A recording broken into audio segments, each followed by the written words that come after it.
pode cair, trabalhando. Fica aí no compasso, na pausa, no ritmo e na gratidão. Abra sua Bíblia em 1 Crônicas. 1 Crônicas 15.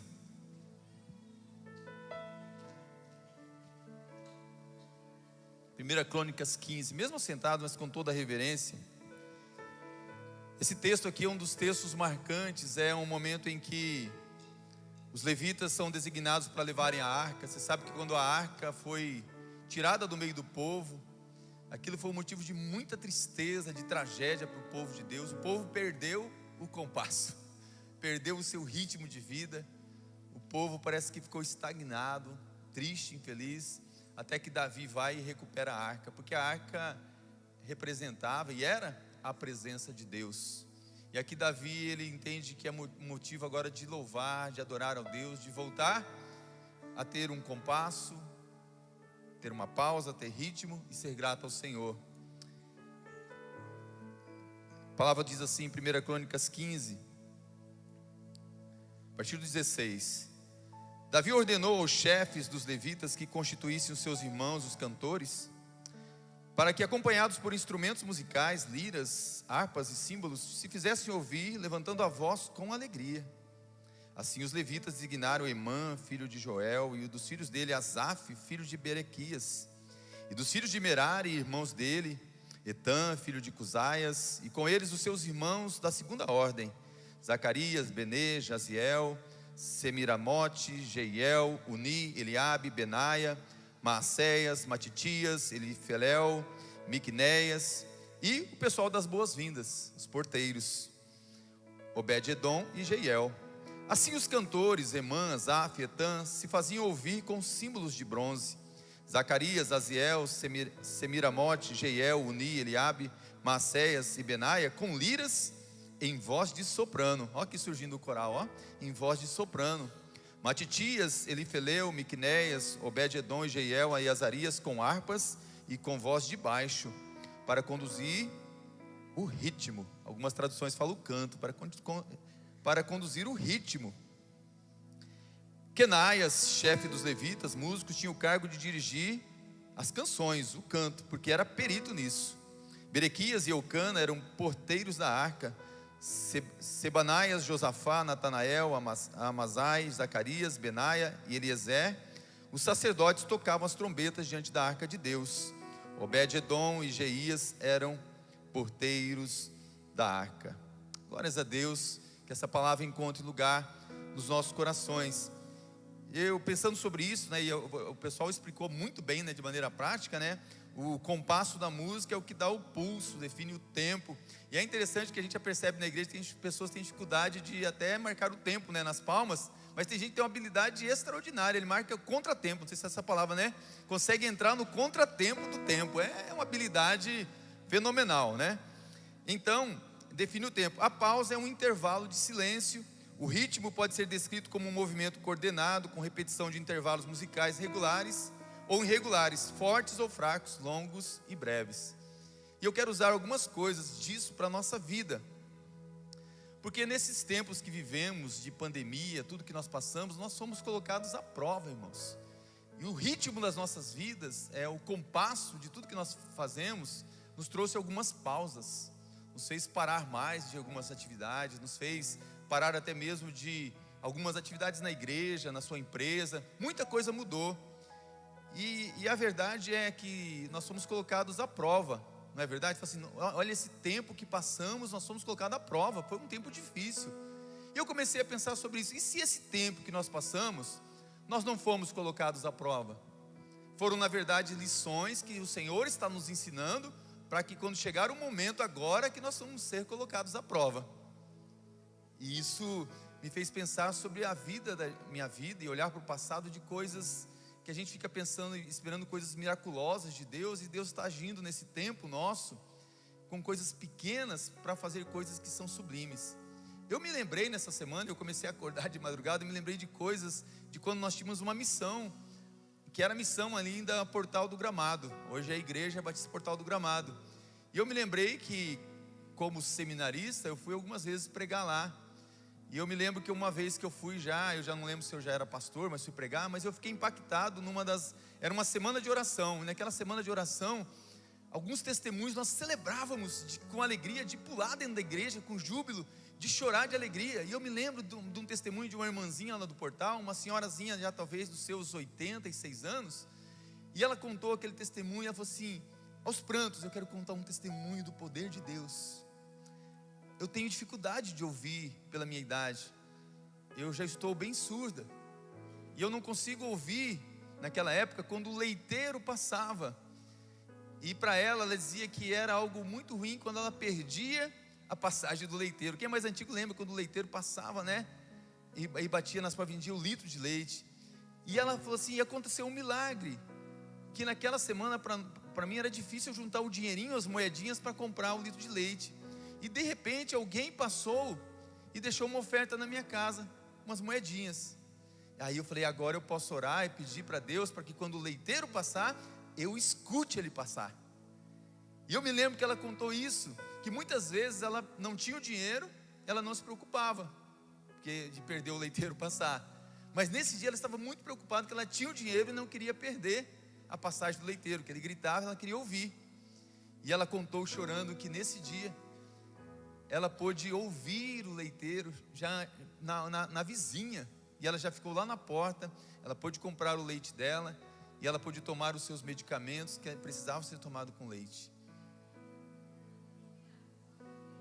Irmãos, a gente não se alegra, não vibra mais com os detalhes das coisas pequenas que Deus faz. Deus me fez lembrar que nesse tempo que estamos vivendo, é um tempo que Deus quer que a gente encontre um ritmo, para entender que Deus está fazendo coisas tremendas, porque talvez você olha para a sua vida hoje, e você fala assim, eu não estou ainda onde eu gostaria de estar, eu não cheguei ainda onde eu queria estar, mas quando você olha para trás, você fala, mas eu não estou mais naquele mesmo lugar, eu estou aqui, eu estou numa outra posição muito boa.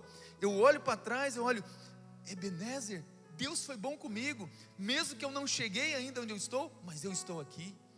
E talvez você olhe para as pessoas que estão ao seu lado, e pessoas que nesse tempo são um testemunho. Eu quero dizer para você, dá uma olhadinha para o seu lado, né? Olha para trás também, olha para o irmão, para a irmã. Cada irmão, cada irmã, você que está em casa está perdendo isso, mas olha aí para quem está do seu lado no sofá, né? Olha para o seu filho. Isso aqui que eu quero dizer para você, a pessoa que está ao seu lado é um testemunho. Nós temos que celebrar, irmãos, e nos alegrar, porque você está aqui, porque você está aqui. Você é um testemunho de um tempo difícil que passamos. Você talvez não esteja ainda onde você gostaria de estar, mas você não está num lugar de derrota, num lugar ruim. Talvez a gente olhe pessoas que estão aqui servindo a Deus na igreja, voluntariamente, servindo ali na boas-vindas, servindo no mimo, servindo em vários lugares da igreja, e a gente não sabe que do lado da gente tem alguém que está sofrendo por algo, alguém que está passando uma luta financeira, uma enfermidade. Então do seu lado, você pode saber que você tem um vencedor, você tem alguém que está lutando para não desistir, para continuar, e a gente precisa celebrar isso. Então nós precisamos celebrar, irmãos, não é aqueles que não estão aqui, celebrar aqueles que estão aqui. E eu quero nesse momento dedicar a Deus a minha gratidão pela sua vida, e celebrar que você está aqui. Então você pode aplaudir a Deus por você, porque você está aqui. Você está aqui, é motivo para a gente celebrar, é motivo para a gente se alegrar. E é por isso que nessa noite Deus colocou no meu coração de fazer 3 convites para você, porque eu creio que se aquilo lá não era a prova, era só a lição, talvez nós vamos viver a prova ainda. E eu creio que Deus vai nos dar algumas oportunidades, algumas coisas Deus vai fazer. E eu quero desafiar você a encontrar o seu compasso, e isso vai nos chamar para uma atitude. E eu creio mesmo, meus irmãos e minhas irmãs, que Deus está fazendo algo novo. Lembra a palavra que nós tivemos na virada do ano? Era de Isaías 43, 18, né? Esqueça as coisas que aconteceram lá atrás. Você já não está mais lá. As coisas ruins você pode esquecer, deixa para lá. As coisas boas que trazem esperança, pode trazer. Mas também não fique preso aos milagres do passado, porque eu estou fazendo algo novo. Você ainda não percebeu? Eu estou abrindo um caminho no deserto, eu estou colocando rios no ermo, eu estou fazendo algo, Deus está fazendo algo novo. E por isso eu quero fazer alguns convites para você nesta noite, porque se você está aqui, você é um testemunho, e eu quero que você tenha uma atitude de gratidão por aqueles que estão do seu lado, por aqueles que estão perto de você, porque nós precisamos celebrar as provações, porque se nós estamos aqui, é porque nós passamos por ela. O Senhor foi Ebenezer, Ele foi a sua pedra de ajuda, Ele foi aquele que te ajudou. Quero que você abra a sua Bíblia, porque eu quero levar você a pensar em algumas coisas, que está em Êxodo 16, 4, 5, porque talvez se aquilo foi só a lição e agora é a prova, nós precisamos nos preparar para aquilo que Deus quer fazer. Mesmo assentado, Êxodo 16, 4 a 5. Quando você está abrindo a sua Bíblia, o livro de Êxodo, a Bíblia conta a história, uma história fantástica. É a história do povo de Israel, que ainda não era o povo de Israel, era o povo hebreu. A palavra hebreu quer dizer escravo. Eles não eram povo ainda. Então os hebreus eram escravizados pelo pior dos senhores, né, nessa época. Quem era o pior dos senhores? O faraó. O faraó era aquele pior dos senhores. E essa passagem de Êxodo eu quero ler para você. E você se lembra que Deus, Ele ouviu o clamor do povo. Deus viu quanto o povo sofria. E o clamor do povo chegou até Deus, e Deus desceu para ajudar o povo. E Deus manda Moisés. Sabe da história das pragas, tudo. Mas olha o que diz Êxodo 16, de 4 a 5. O Senhor Deus disse a Moisés: agora eu vou fazer chover do céu pão para vocês. E o povo deverá sair, e cada um deverá juntar uma porção que dê para o seu dia. Assim eu os porei à prova para saber se eles vão obedecer às minhas ordens. No sexto dia deverão juntar e preparar o dobro do que costumam juntar nos outros dias. É o seguinte, Moisés chegou, depois, né, de titubear, de ter dificuldade para obedecer, mas ele obedeceu. E ele foi lá e Deus usou a vida dele, as 10 pragas aconteceram, o povo viveu a travessia do mar, aquele milagre fantástico. E aí, chega esse momento que esse povo está lá diante do mar. Você sabe a história, que Deus disse: diga ao povo que marche. E Deus abriu o mar, e foi aquela coisa fantástica. Até quando a gente assiste nos filmes, a gente começa a entender um pouquinho como é fantástico o que Deus fez. Talvez você fique imaginando: se eu visse o milagre daquele, talvez eu seria uma pessoa com mais fé, né? Uma pessoa que creria mais em Deus. Mas olha só, depois desse livramento, depois de todos esses milagres, chega esse momento aqui, que eles atravessam e estão ali no deserto, e começa a vir a fome. Eles estão com fome, e eles começam a murmurar, eles começam a reclamar, e eles começam a dizer: Moisés trouxe a gente aqui para morrer. E ainda por cima eles diziam: lá no Egito pelo menos a gente tinha comida, lá no Egito a gente não passava fome, tinha toda a comida do mundo. Agora a gente está no deserto e sem comida. Pior coisa que tem é um filho, né, ou alguém com fome em casa. Você sabe disso, né? Quem é mãe, estou com fome, pai, estou com fome. E imagine Moisés ouvindo todo aquele povo, né? É que os filhos reclamavam para os pais, as crianças, e os pais reclamavam para Moisés, e virou aquela coisa. Então eles estavam com fome. Era melhor a gente ter morrido lá no Egito, pelo menos a gente morria de barriga cheia. Eles estavam falando isso. Mas que povinho ingrato, né, irmãos? Você não pensa assim às vezes? Que povinho ingrato. Mas perceba uma coisa, isso aqui é muito importante para mim e para você. Eles tinham a liberdade, mas parecia escravidão. Eles tinham liberdade, mas parecia escravidão, e sentiam falta da escravidão. Eles imaginavam como se fosse liberdade, tipo assim, lá no Egito pelo menos tinha comida. Então eles imaginavam que a escravidão é que era boa, porque pelo menos tinha comida. Eu já ouvi crentes dizendo: quando eu estava lá no mundo era melhor algumas coisas. Se eu soubesse que na igreja é assim. Povinho. Um homem chamado Max de Play, ele dizia que temos o importante dever de conseguir definir a realidade. Nós precisamos definir a realidade, entender o que está acontecendo, entender o que está se passando, ter discernimento das coisas. Ele dizia isso: se você não tiver cuidado nesse período que estamos vivendo, até mesmo agora, você terá liberdade, mas se sentirá preso. Então olhará para o passado em que estava de fato preso, e vai achar que tinha liberdade. Tenha cuidado, defina a realidade e entenda a fase que você está. Um dos seus deveres é saber a diferença entre as duas, escravidão e liberdade. Um dos deveres, ao ouvir a palavra de Deus, é conseguir definir a realidade da sua vida. Você consegue definir a realidade da sua vida? Você é alguém realmente livre? Conseguir ver o agir de Deus nas coisas pequenas? Conseguir ver o agir de Deus nos relacionamentos? Conseguir ver o agir de Deus na natureza, na beleza da criação, do que Ele fez? Ou você perdeu isso? Já não consegue ver a beleza de Deus, até mesmo de um pássaro cantando? Quero encorajá-la a fazer isso. Quando sair de agora em diante, vocês vão viver cada momento da sua vida como se agora fosse a prova. As lições que você aprendeu estão te colocando como uma prova no deserto, uma prova verdadeira de aprender a ver Deus em cada detalhe. Essa passagem bíblica traz 3 convites, e eu quero chamar você nessa noite de ceia para viver esse convite de Deus para a nossa vida. E esse convite começa porque a gente precisa novamente ter um compasso, começar a marcar um compasso novamente. Então o primeiro convite é uma oportunidade. Eu acredito que todo compasso é uma oportunidade. É uma oportunidade que Deus está lhe dando. Uma oportunidade de ver o que você nunca viu. Põe os seus olhos no texto.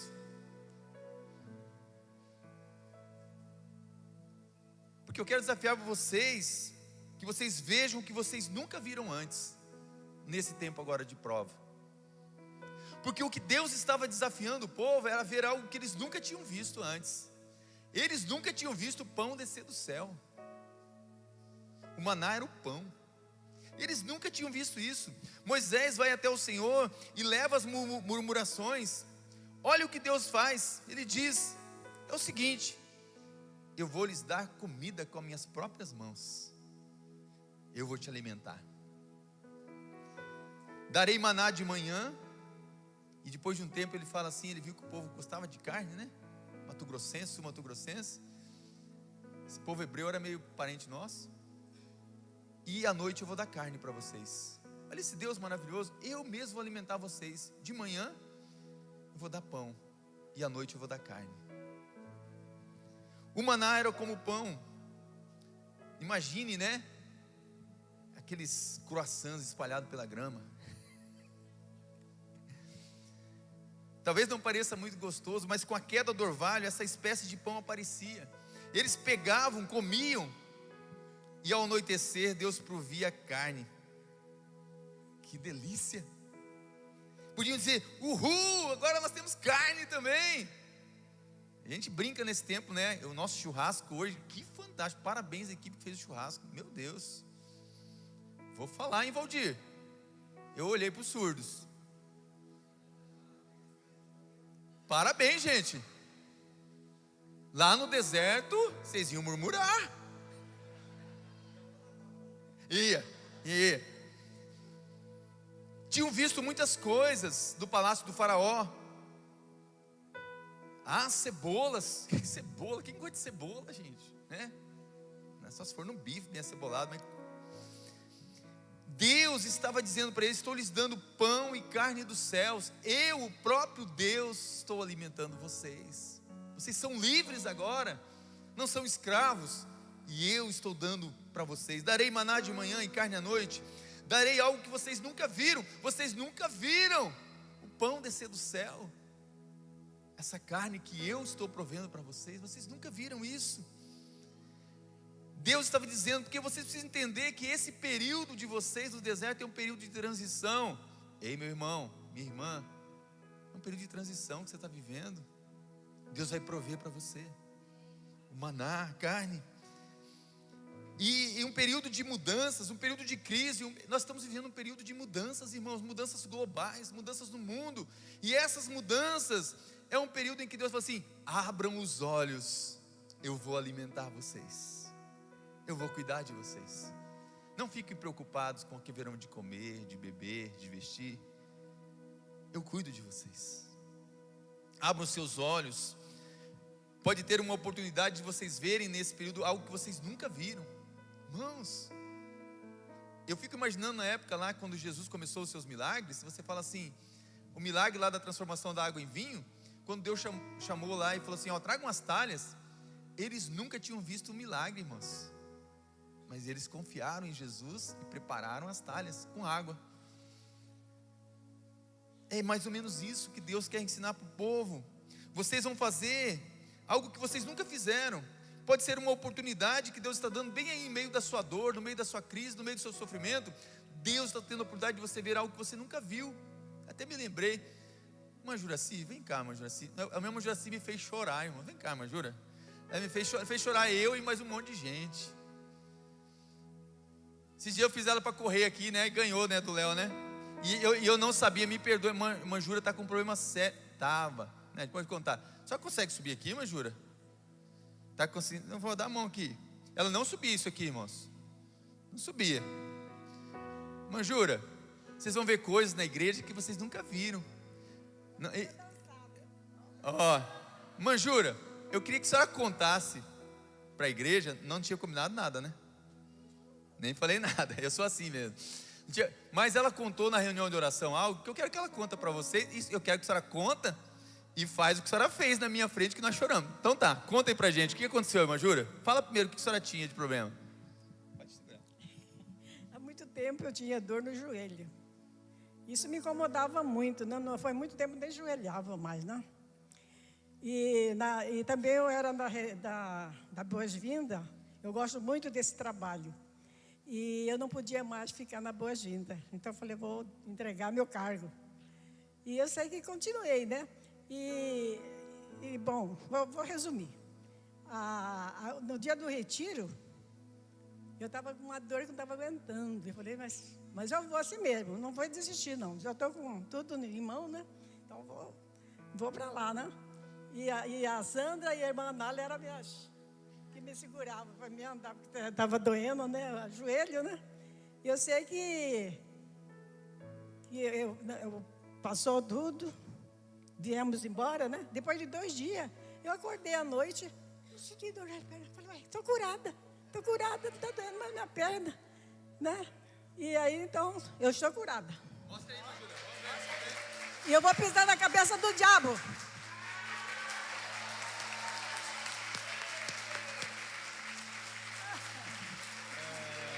Ajuda ela. Irmãos, em meio à dor, ao sofrimento, você vai ver coisas que a gente não vê. A gente chora, irmãos. Deus está agindo, Deus está fazendo milagres. Ah lá, para de correr, mas calma, vai com calma.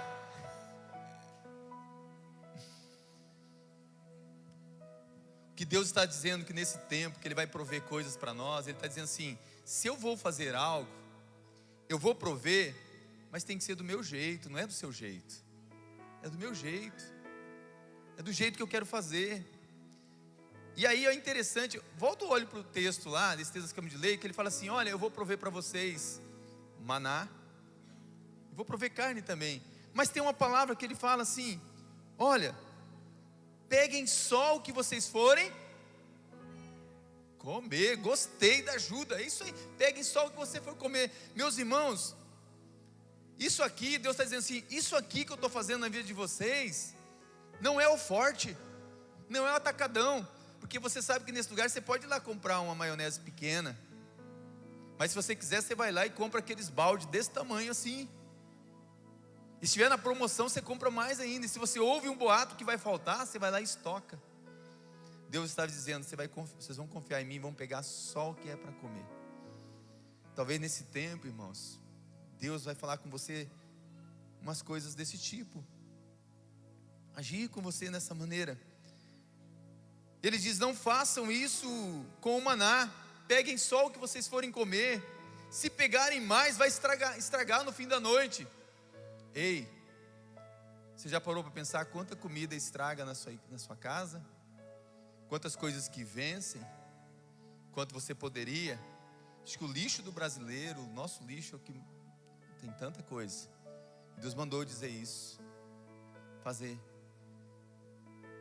Compra só o que você for comer, e o resto você compra para abençoar. Quem você está confiando? Você está entendendo, meus irmãos? Durante essa fase precisamos de ver uma nova oportunidade que Deus está nos dando, de ter o suficiente, mas ter também abundância para abençoar outras pessoas à nossa volta. Talvez algumas igrejas estão vivendo um momento que os fiéis que eles tinham lá na igreja não tem mais, mas as pessoas que Ele está colocando naquele templo, naquela igreja, são pessoas que estão fazendo a diferença. Meu irmão e minha irmã, você está aqui, é para você fazer a diferença, e você tem feito. Eu louvo a Deus pela Memorial, louvo a Deus por tudo que nós temos feito, mas a gente pode fazer muito mais ainda. Deus está dizendo: eu vou lhes prover, mas de uma forma totalmente diferente. Terão que confiar em mim, um dia de cada vez. Se Ele diz que estará fazendo, confie no Senhor. Em que área da sua vida você precisa ter mais confiança em Deus? Você tem feito empréstimos? Tem entrado no agiota? Tem feito dívidas? Que área que você precisa confiar mais em Deus? Esse é um tempo de oportunidades novas surgindo. Deus está fazendo. Então o primeiro convite é para você ter um compasso no compasso de Deus. Faça só, o que Ele mandar fazer, no compasso dEle, do jeito que Ele está mandando para a gente. Segundo convite de Deus é uma pausa. Isso aqui é muito interessante. Deus falou muito comigo sobre isso. A pausa eu vou chamar um convite a descanso. Tem gente que depois da refeição, se for de Corumbá, então tem Corumbá, o pessoal aprende até a fechar as lojas, O pessoal gosta de dormir depois do almoço, Tem cidadezinha do interior que você vai lá e fala: mas por que fecha as portas? O povo está dormindo, está dando aquela cochilada, Aquele cochilo, É que mora perto ali, da Bolívia, o pessoal tem aquele negócio de cochilar. Mas eu quero dar um desafio para você que eu aprendi lá no Summit mesmo, assim. Talvez seja um tempo de cochilar, é o nosso desafio. Essa palavra cochilar, essa pausa, um tempo de você aprender a descansar em Deus, mas também um tempo de você correr menos. Você corre tanto atrás do dinheiro, você trabalha tanto. Eu vejo assim que ele diz: olha para o texto novamente. Aqui tem uma coisa interessante. Olha o texto, o que ele diz. Ele diz para eles: além de vocês pegarem só o necessário, ele diz assim: eu proverei só por 6 dias. Eu vou prover por 6 dias. No 7º é para você descansar. Só que tem uma coisa interessante: no 6º dia, peguem o dobro. Irmãos, eu tive experiências na minha farmácia, no comércio. Eu vejo experiência de muita gente. Eu vou dar um testemunho. Eu decidi na época que eu tinha a minha farmácia, falar assim: eu não vou abrir sábado à tarde, domingo muito menos. Quando eu comprei a outra farmácia, o cara abria domingo à tarde, domingo à noite. E não era para eu, assim, porque a vida toda que eu era empregado, eu que fazia todos os plantões da farmácia. Você sabe o que é isso, Silvio? Plantão. Então eu falei assim: eu não vou fazer plantão. Vou fechar no horário, deixa os outros ganhar nesse horário, mas Deus vai prover. Tem uma pessoa que vinha aqui na igreja, que ela abria a padaria.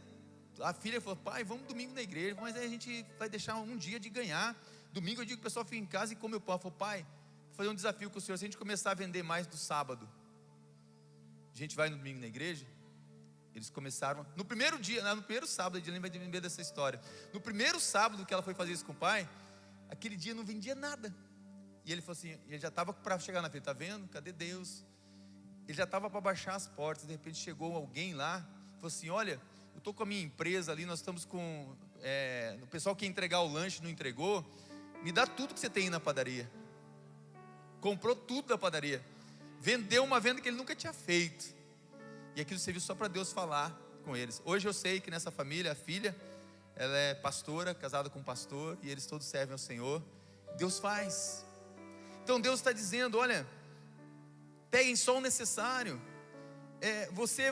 Porque eu quero dar um tempo de abundância para você, um tempo de prosperidade, mas você não confia em mim. Você confia no seu esforço. Você confia que você tem que correr muito.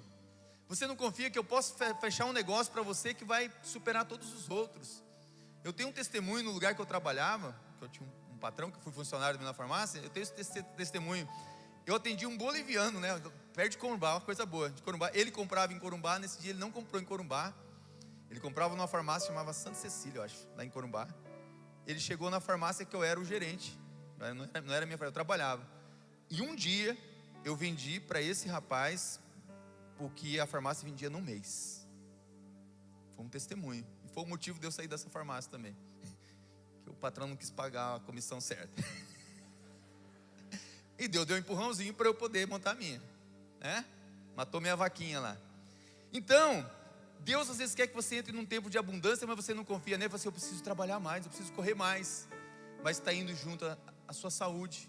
O dinheiro que você ganhou, muitas vezes você vai gastar depois com o médico. Vai gastar com outras coisas. Vai gastar com o psicólogo para o seu filho, porque você não teve tempo para sentar com ele, para conversar com o seu filho. Vai gastar com tantas outras coisas, que você poderia ter investido tempo com seus filhos, com suas filhas, na sua casa. Então ele está falando assim, é um tempo de pausa. Você precisa confiar que eu vou prover para você, mas tem um dia que você precisa descansar, cuidar do seu corpo físico. Não pense que você é insubstituível. Não pense que só você pode fazer isso. Treine outras pessoas. Bom, aqui eu estou falando, gente, para trabalhador. Não estou falando de preguiçoso, não. Para preguiçoso a palavra é outra. Vai ter com a formiga o preguiçoso, né? Aquele cara que não quer trabalhar. Eu estou falando daquele que trabalha demais, corre demais. Porque ele disse, no 7º dia vocês devem parar. Não quero que façam nada. Uma pausa. Descansem com o que eu já provi nos outros dias. Lá em Israel, o pastor Christian lembra. Nós ficamos num restaurante 5 estrelas. Aí tinha um elevador para os turistas, né? E tinha um elevador para o pessoal que era lá os judeus. Então, eles já falavam assim que no dia de descanso, né, não ia ter, o restaurante não ia fazer comida nova. A gente tinha que comer aquela comida que estava lá, mas faziam muito mais e faziam outras comidas. Você chegava lá, você ficava até surpreendido com tanto de comida que tinha no restaurante, nem parecia que eles não tinham feito. E você entrava no elevador, eles não apertavam nem para, né, o elevador parar. Então o elevador, se você quisesse pegar o desse, você ia parando em todos os lugares, né? Então você podia pegar o de turista, que aí você podia escolher onde você ia. Mas o deles não, parava automaticamente em todos os lugares, para eles não apertarem nem para abrir a porta, né? Então, levavam a sério, descansem. E eu estou lembrando de uma coisa. Sabe o que Deus estava querendo lembrar para o povo, para eles descansarem? Eu quero lembrar vocês que vocês já não são mais escravos, porque descanso é liberdade. Lembra aquela frase? Tem gente que trabalha como escravo. Deus queria lembrar, olha, lá no Egito vocês tinham que trabalhar como seus senhores mandavam o tempo todo, sem parar. Mas agora vocês não são mais escravos, vocês são livres. Vocês precisam de uma pausa, precisam descansar. Você está entendendo, meu irmão? Está entendendo? Precisa de uma folga. Inclusive, meu irmão, você fala assim, pastor, o único dia que eu tenho para fazer um piquenique com a minha família é domingo, dia de culto. Amém, irmãos, vai para o piquenique, vai com a sua família. Mas que não vire isso uma rotina de você tirar os seus filhos de se alimentar, mas precisa com a sua família você sair, não tem nenhum problema. Eu quero dizer para você, tem gente que está às vezes no culto, não consegue parar nem de usar o celular. Talvez tem gente que está agora aqui, eu preciso mandar uma mensagem no WhatsApp para o meu funcionário, para alguém. Você está repreendido, em nome de Jesus, para com esse celular. Para agora. A gente precisa parar. Então Deus está dizendo, cuide de você, cuide da sua saúde, cuide de você. Deus falou isso comigo. Você está correndo tanto, você não tem que querer fazer tudo. É isso que Deus está falando para mim e para você. Eu sou o Deus que provê. Eu vou prover para você. Alguém precisa ouvir isso hoje? Deus vai prover para você? Deus vai prover.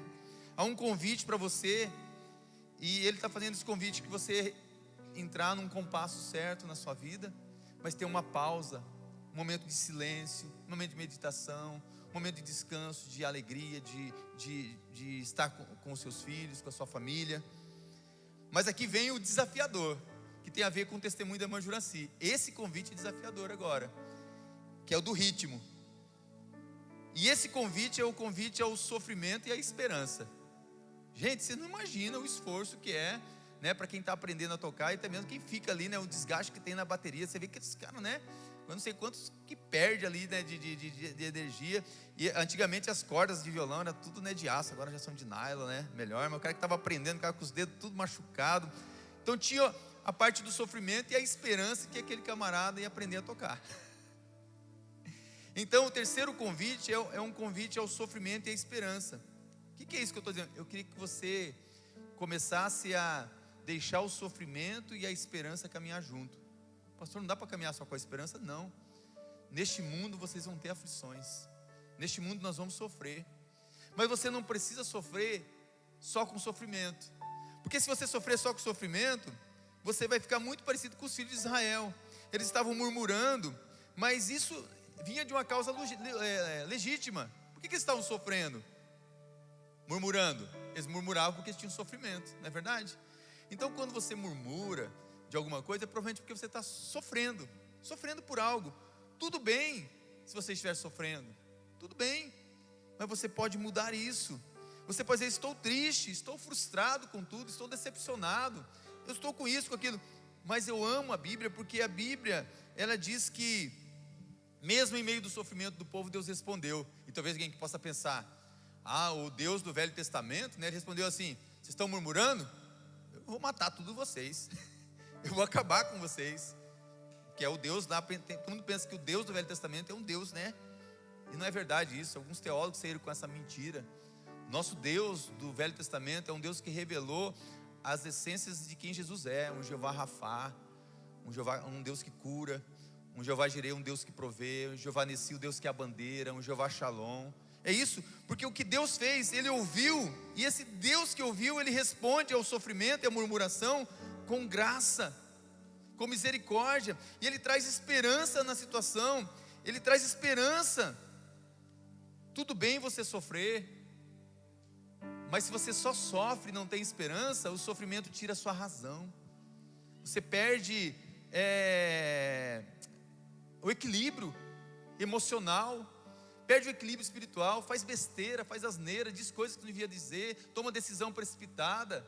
O sofrimento sem a esperança, ele faz um mal danado. Então você precisa trazer esperança à sua mente. Lembra, né, quando Jeremias viu tudo destruído, ele chorou, ele falou assim, quero trazer à memória, em meio ao sofrimento, as coisas que me dão esperança. Irmãos, deixe o sofrimento caminhar junto com a esperança. Sabe por quê? A palavra do Senhor em 1 Coríntios 13 fala que a esperança ela permanece, mas o sofrimento vai embora. O sofrimento não é para sempre, a esperança permanece. E deixe o sofrimento e a esperança ficarem juntos, deixe eles ficarem juntinho. Só não deixe você ficar só com o sofrimento, porque se os aliados, né, do sofrimento é dor, é incerteza e caos, o aliado da esperança é fé e amor. Alguns de vocês estão sofrendo agora e quase estão chegando ao desespero. Mas preste atenção aqui, eu quero nos próximos minutos encorajar você que está prestes a desistir de tudo, a colocar junto com o seu sofrimento esperança, lançar a esperança. Quero que você saia daqui desta noite levando esperança em sua alma, levando esperança em seu coração, porque se você levar esperança na sua alma e no seu coração, você vai transformar a sua casa, a sua empresa, vai transformar as pessoas à sua volta. A esperança vai chegar em sua casa, em sua empresa, nas pessoas à sua volta. Ao contrário do que você pensa, não é momento de desistir, não é momento de desespero. Se você ainda está respirando, se você tem um fôlego, é porque Deus tem um propósito na sua vida. Deus está agindo. Levante a sua cabeça, continue, não desista, prossiga. Não ouse desistir, não ouse largar tudo. Só coloque no meio do seu sofrimento esperança. Eles podem viver juntos. Quando você estiver preso na dor, na incerteza, no caos, busque uma oportunidade onde as ações de Deus vão acontecer. Esteja num ambiente onde Deus manifesta o poder dele. Esteja no meio do louvor, esteja no meio da adoração, esteja no meio onde as pessoas oram, esteja no meio onde as pessoas leem a Bíblia, esteja no meio onde as pessoas glorificam o nome do Senhor. Saia do meio de ambientes de derrota, saia de perto de pessoas tóxicas, pessoas que só fazem trazer coisas ruins para você. É mais fácil alguém que está lá embaixo puxar você para lá que você trazer ela para cima. Então se una a várias pessoas para trazer um lá de baixo, mas não tente você sozinho trazer 4, porque os 4 vão te levar lá para baixo. Quando estiver em meio a dor, incerteza e caos, encontre uma pausa, encontre seu ritmo e seu descanso. Encontre, porque não dá para passar por isso sem recuperar as suas forças, porque os que esperam no Senhor renovarão as suas forças. A matemática de Deus é diferente da nossa. Quando você estiver preso à dor, incerteza e o caos, permita que o sofrimento e a esperança caminhem juntos. Não deixe o sofrimento sozinho. senão o desespero tomará conta da sua vida, tomará conta da sua empresa, tomará conta da sua casa.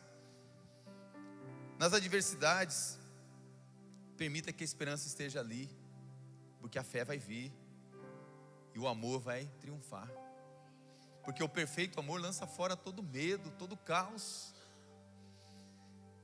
Jesus disse: no mundo tereis aflições, mas Ele disse: então se encha de esperança, tenha bom ânimo, eu venci, você vai vencer também.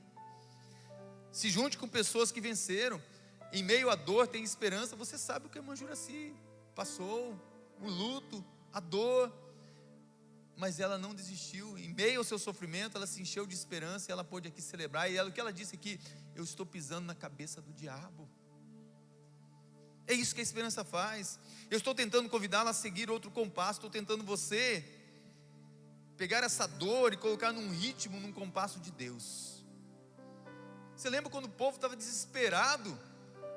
E aí o povo ficou assustado, o faraó chegando, o mar na frente. Aí Deus fala para Moisés: diga ao povo que entre num compasso. Diga ao povo que marche. A verdade é que mesmo que você não saiba dançar ou cantar, você precisa encontrar um ritmo de verdade. Verdade, irmãos. Quem é alegre contagia os outros.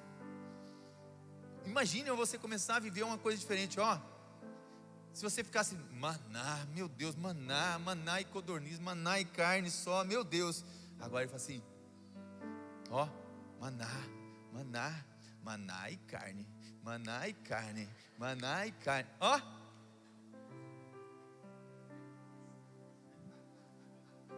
Gente, não é não, Pedro? Faz aí, ó. Gente, se você se enche de esperança, muda o seu compasso. Sabe por quê? A pessoa que está no sofrimento só vai andar assim, ó, ombro caído. Agora, quem está com esperança anda com estilo.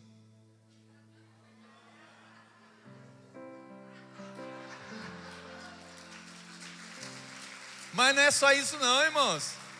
Aprende, ó, aprende a dançar, aprende a ter ginga, aprende a ter alegria, não é não? Aprende rock, aprende tudo, irmãos. Aprende, na minha época, né, não tinha, era os ritmos lá, era do Michael Jackson, a gente sabe fazer isso aí, John Travolta, né, pastor Fábio? Fui falar de futebol com um rapaz ali, ó minha guerra, ele falou assim, não, eu me tornei vascaíno na época que tinha aquele jogador mais famoso. Eu falei, o Roberto Dinamite? Pô, não conheço. Ele já é da época de Edmundo, né, de outros para cá, sei lá. Ele diz, eu estou propondo um novo compasso, encontre um ritmo de oportunidades, encontre um ritmo de descanso, faça uma pausa, encontre um ritmo emmeador de sofrimento, um compasso para ver as oportunidades, uma pausa para descansar, um ritmo de esperança. É isso que Deus está propondo. Entenda uma coisa, esses 3 convites são na verdade 3 princípios que precisam integrar a sua vida. Você já imaginou você chegando diferente na sua empresa? Agindo diferente com seus funcionários? Mudar o jeito que você trata eles? Aprender a chegar no seu funcionário e saber o nome do seu funcionário e falar assim, oi Maria, como que você está? Como que estão seus filhos? Oi João, e a sua mãe, como está? Se envolva, se relacione. O funcionário vai dizer assim, ele se importa comigo? Eu tenho valor? Mude o seu jeito, não só cobre, marque um novo compasso, uma maneira de chegar e de agir, chegar com alegria. Imagine se toda reunião que você tiver, toda decisão que você for tomar, ser uma reunião cheia de esperança. O Sérgio falou assim, pastor, eu sou homem de fé, né? Ele ia fazer o churrasco, eu falei, gente, pode fazer e prepara mais carne, que eu sei o povo da igreja, né? Esse povo deixa para a última hora. E aí o que tinha de gente, o que voltou de gente sem convite, vendeu tudo. Se tivesse me escutado, ia colocar mais carne e mais refrigerante, Coca-Cola. Mas foi bênção demais. A gente tem que ter fé, ter esperança. Se você fala assim, eu vou fazer uma reunião, eu vou colocar 2 cadeiras, você está esperando 2 pessoas. Agora eu falei assim, eu tenho fé, eu vou colocar aqui 100, 200. Mas só veio 30. Você ia colocar 2, veio 30, você teve vitória. Você está entendendo? Se o Ideu, ele mostra, eu vibro, ele fala assim, olha aí, não sei quanto tempo vendeu tudo o bolo que tinha lá. Imagina se você faz só um bolo. Você fala assim, por que eu fiz só um bolo? Faz vários. Aí no lucro que ele tem, ele fala assim, e se sobrar? Vai abençoar alguém. Vai trazer para o pastor. Vai trazer para os surdos, né? Pessoa vem para a igreja, né? Aí chega e vem, mas esqueceu de trazer o bolo do surdo. Os surdos olharam para o Guto e já, ó, como que é? Bolo. Ele veio correndo, pastor, eu esqueci, vou lá buscar o bolo. Gente, eu quero que, uma coisa que me chamou a atenção, me traz assim, entender o sofrimento e a esperança caminhar junto. Você já viu uns memes que o pessoal coloca quando o seu time perde futebol? Vem aqueles africanos, não sei se é africano que é americano, com um caixão em cima e todo mundo dançando, aquela festa, aquela bagunça. Aquilo lá é uma coisa que acontece em New Orleans lá. Quando morre alguém, eles pegam lá e vem assim, o pessoal com o caixão lá em cima dançando. Vem um grupo lá atrás tocando tuba, tocando trombone, baixo, um monte de percussão. E vem o resto do pessoal, tudo com os guarda-chuva dançando e pulando. Eu falo assim, puxa, mas não morreu, e por que está celebrando? Porque eles sabem que aquele sofrimento é uma pausa diante da esperança de uma eternidade que Deus tem, de tudo que Deus preparou. Então, eles saem desfilando com aquele caixão. O que estão fazendo? Eles estão dizendo que em meio à dor, a incerteza, o caos, eles estão deixando o sofrimento e a esperança caminhar junto, porque eles sabem que o sofrimento vai embora, mas a esperança permanece. É isso que Deus mandou trazer para você nessa noite. Eu quero terminar dizendo para você 2 coisas, e para a gente orar. Primeiro, lembre-se, eu não estou ainda onde eu quero estar, mas também eu não estou onde eu estava. E eu estou no lugar que Deus tem estado comigo. Eu estou com você. Eu não vou te deixar. Eu não vou te abandonar. Eu vou me acampar do teu lado. Vou colocar os meus anjos na tua volta. Eu estou com você. Com cordas eternas eu te amarrei. Eu te atraí. Você é meu. Volta os seus olhos lá para o texto de 1 Crônicas 15, 20, 22. Que ele vai falar sobre isso. Olha, se prepare para adorar. Se prepare para ser grato, se prepare para ser louvor. Ou seja, eu preciso de alguém que cante soprano, eu preciso de alguém que cante o baixo, eu preciso de alguém depois, né, que é o tenor, né, o contralto. Eu falei, eu não me encaixava em lugar nenhum. Aí eu descobri, eu falei, eu vou cantar no baixo mesmo, porque a minha voz era o barítono, né? Serve para quê, né? O barítono. Então, o barítono ele fica ali, né, quase baixo, mas não é baixo, né? Mas eu me alegro de adorar o Senhor, de louvar o Senhor com o que eu sou, com o que eu tenho. Então aqui no texto de Crônica, fala assim, olha, vamos marcar um ritmo, um compasso, vamos nos preparar para adorar. Você sabia que é nesse período aqui que Davi institui os levitas verdadeiramente para adorar, né, no culto. É ali que surge Asaf. Se você olhar o texto, no capítulo 16, foi naquele dia que Davi encarregou pela primeira vez Asaf e seus irmãos de celebrarem com hinos e louvor ao Senhor. Foi aí que ele instituiu. Então, se você está aqui no capítulo 15, eu quero desafiar você, quando você marca, é isso que Deus revelou no meu coração, quando você coloca um novo compasso, tem uma pausa e tem um ritmo, sabe o que vai brotar na sua vida? Assim, segunda coisa que eu quero convidar você nessa noite a fazer, vire a página da sua vida, vire a página da sua Bíblia agora e vai lá para o capítulo 16, olha o que Deus me mostrou, um hino de gratidão a Deus. Está em 1 Crônicas 16, de 8 a 36. Quando você tem um compasso, uma pausa, um ritmo, vai brotar um novo hino de louvor nos seus lábios. 1 Crônicas 16, de 8 a 36, é o hino de gratidão de Davi. Versículo 8 diz assim: deem graças ao Senhor, invoquem o seu nome, tornem conhecido entre os povos os seus feitos, cantem a Deus, cantem louvores a Ele, falem de todas as suas maravilhas, gloriem-se no seu santo nome, alegre-se o coração dos que buscam o Senhor. Versículo 11, busque ao Senhor e o seu poder, busquem continuamente a sua presença. Eu não vou ler tudo, vai lá no 27, diz assim: glória e majestade estão diante dele, força e alegria no seu santuário. Deem ao Senhor a família dos povos, deem ao Senhor glória e força. Deem ao Senhor a glória devida ao seu nome, tragam ofertas, entrem nos seus átrios, adorem o Senhor na beleza da sua santidade.